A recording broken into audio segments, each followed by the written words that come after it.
Good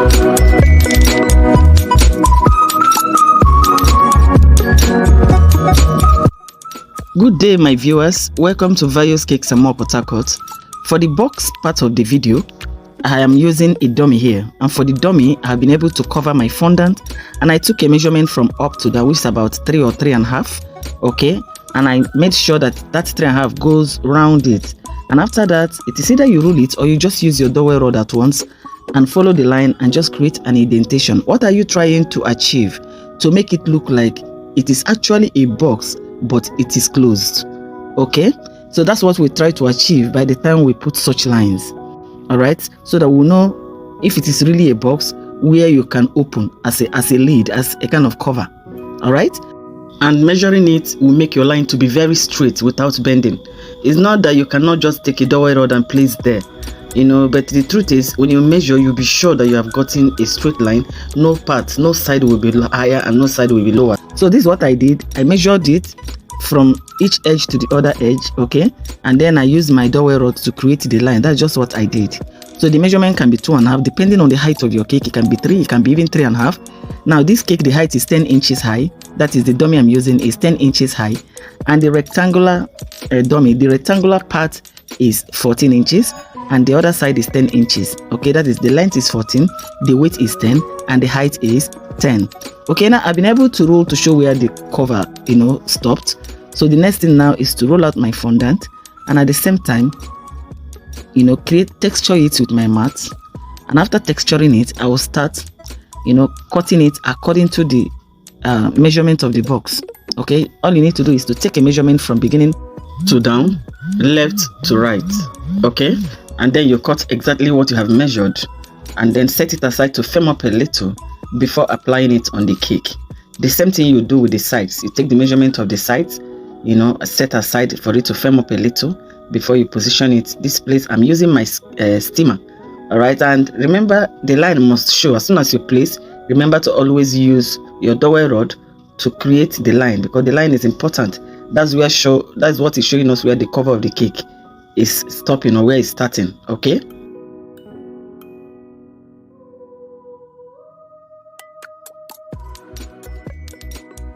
next you place your smoother at the edge and use your knife and follow it up, cutting exactly the excess from the body of the cake. Okay, that's what I did to get everywhere covered all around the box.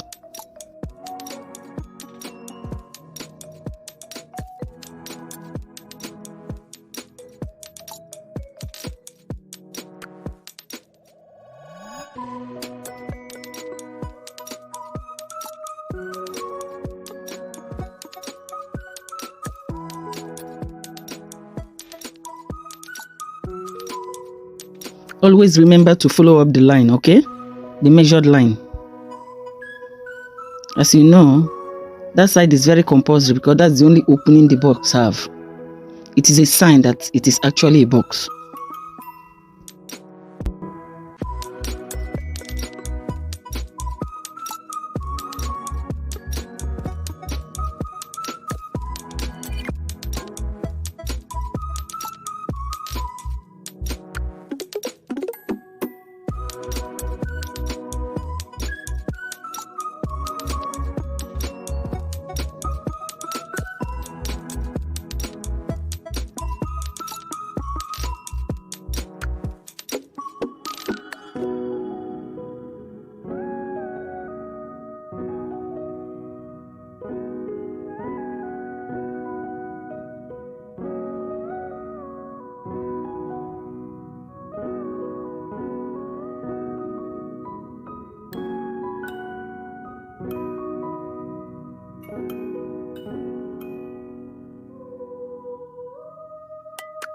Now I will be covering the other one behind the camera, that is the back of the box. Okay, so that I will now start showing you how to put all your trimmings, the things that will really make it look like a real box.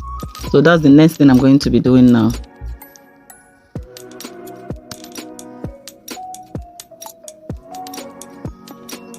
Now remember, I'm always using my steamer. You can use water, it's not compulsory it has to be a steamer. If you don't have a steamer, you can use water, you can use edible glue. That is a mixture of CMC and water. Whichever one, you can even use your shortening.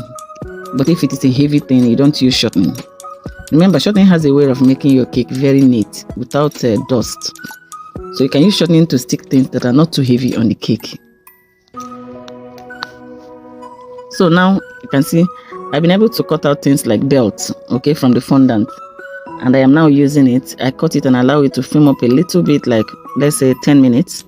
And now placed it. I'm now going to gradually bring it down in order for it to really look well on the cake, look beautiful on the cake. Remember, I'm doing a trimming now. I'm trying to design the cake. So I will gradually do this. There's the upper part of it. I will do it all round part of the cake. Just watch me do that. When you're cutting your belt, make sure the belt you're cutting will suit it and there will be a space for another one to enter. Don't make the belt to be too big. And at the end of the day, for you to know whether it is straight enough, position your scraper under and push down. All right? Once all of them laps on the scraper, that means it is straight. It can be scraper, it can be a ruler, but I think I'm comfortable using my scraper to do this.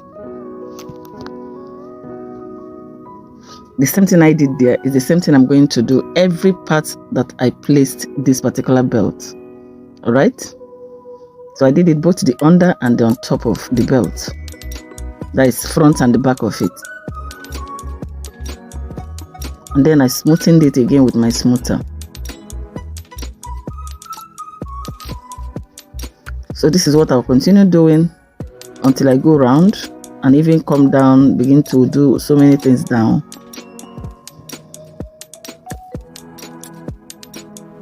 Using the belt also.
Next, I'm going to be placing the belts on top of the line and under the line.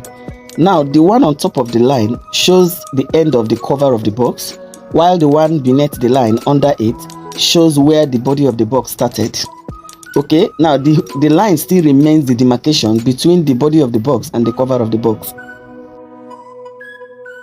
Now, if you look at what I'm doing very well, you will notice that most of the joints are rough. They are not very smooth.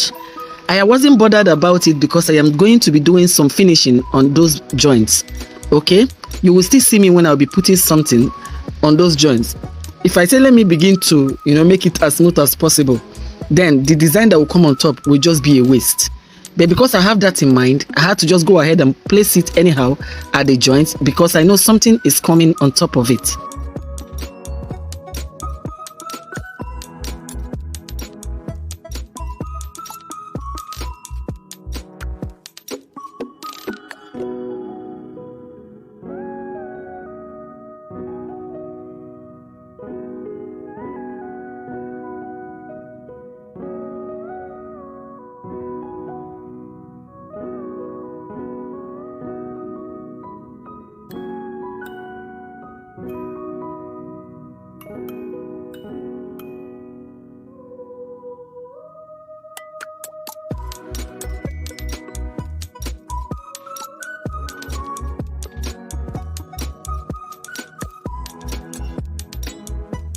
Please, my people, while you are watching, help me and hit the subscription button if you have not subscribed, and then give me a thumb up by clicking on that like button so that YouTube can recommend my videos. Okay, I really appreciate this. Thank you so much, and God bless you.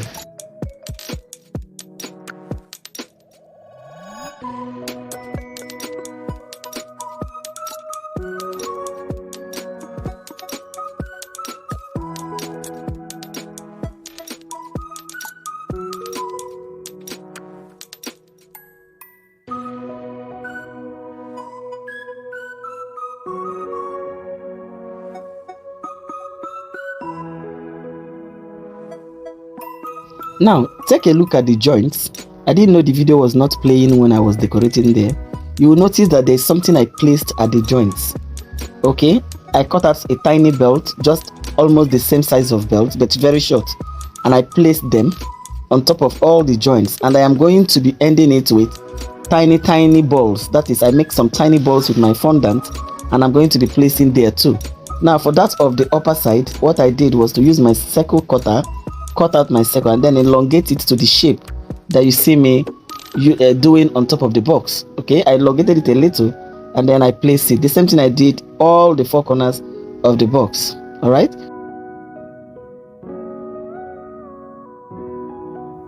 Now for the downside, I simply divided the circle, the round cutout, okay, into two, and I use half of the moon, that the half moon of it, and place down, facing the straight part down and the curved part up.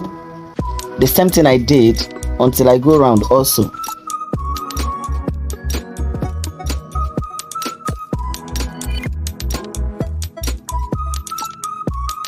So now this is what I was trying to explain earlier. You can see it is like a belt, but a very short belt. That is what I used at one of the edge, just by the cover, okay, the end of the cover there. I did it up and down of that line. That's exactly what I did. Make some tiny balls using your fondant.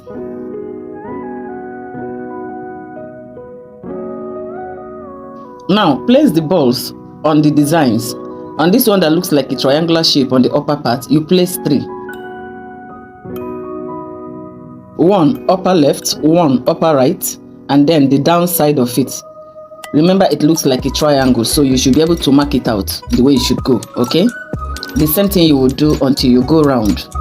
And then for the other ones that look like a belt that I placed on top of the edges too, the same thing, you place only 2, 1 left and 1 right, the same way you go until you go round.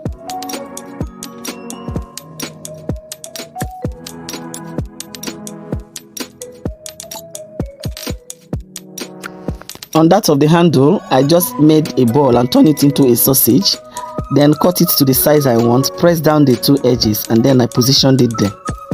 Then the balls, the tiny balls also, I used them on the line of those belts that I placed on the cake in order to make sure that the beauty is complete. And after that, I will now begin to think of painting.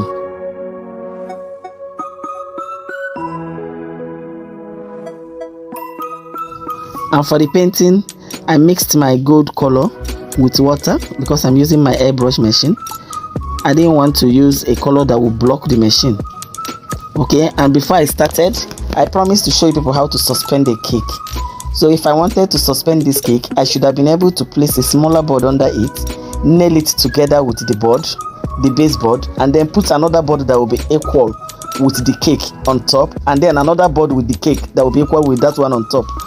That is, you have to nail that one on top of the smaller one before you can now carry your cake and place on top. Remember, the board has to be under the cake also, else it will not be able to carry. All right, now we have the baseboard, the tiny boards that are supposed to be on top of the baseboard to lift it. Now this tiny board must not show. This one is even bigger, it's showing. It must not show, it should be something smaller. Then you take another board that is the same size with that of the cake and place on top and nail it together. Then the same size of a board again that is carrying the main cake can now come on top. But before you place the cake, you must cover the whole thing that you have nailed together with fondant. Okay, you now carry your cake and place on top. Nobody will notice what is under it.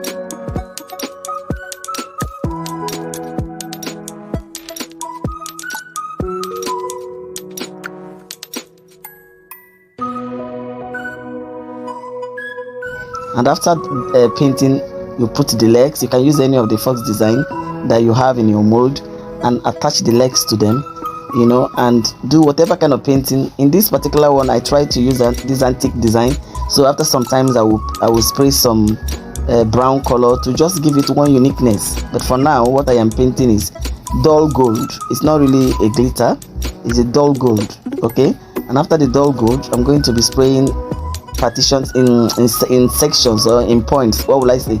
I'm going to be adding small brown. I will just scatter it all over the box so that it will give me some antique kind of design. Just watch me while I demonstrate that.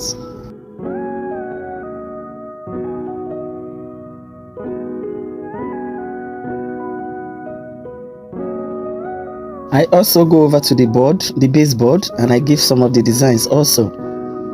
And after that, remember what I placed under is not supposed to be there because I wanted the box to be on top of the baseboard. But for the class, I'm going to leave it on top of the wood where I placed it so that you will see when I placed the leg. Okay, so I'll go ahead and also paint the downside. Always remember that whenever you put that suspension, you must cover it together with the fondant before you place a board that will be carrying the main board that is under the cake, and that board must be equal.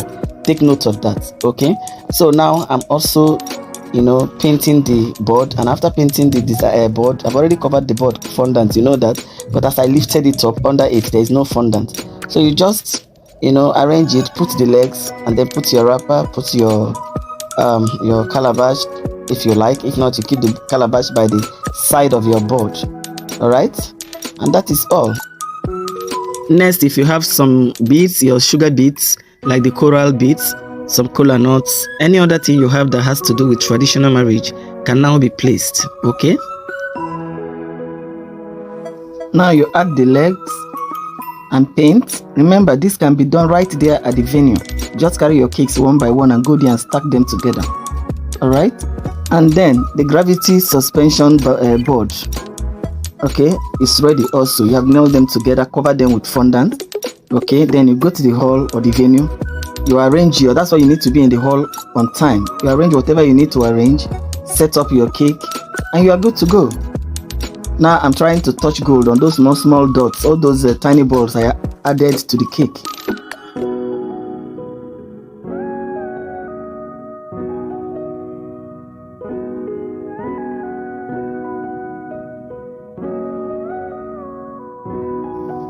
And also paint all the legs. Thank you so much for watching. May God bless you all for your data, your sacrifice to be here watching. See you in the next video. Bye for now.